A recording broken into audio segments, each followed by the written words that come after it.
అంగట్లో అన్నీ ఉన్నా అల్లునొట్లు శని అన్నారు. ఈ సామెత గురించి మీరు ఎప్పుడైనా విన్నారా?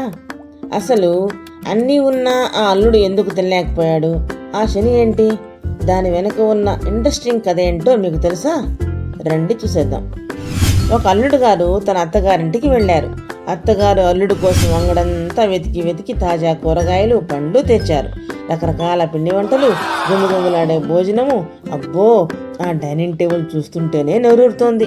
కానీ సరిగ్గా తినే టైంకి ఏమైందో తెలుసా? విపరీతమైన పంటి నొప్పి అల్లుడికి.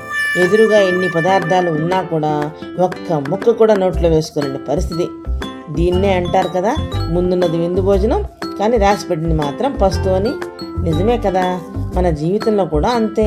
అన్ని అవకాశాలు కళ్ళ ముందుంటాయి, కానీ వాటిని అందుకునే అదృష్టం లేకపోతే అన్నీ ఉన్నా అల్లున్నట్టు శనిలాగా మిగిలిపోతాం. అవకాశాలు రావడం వేరు, అది అనుభవించే యోగం ఉండడం వేరు.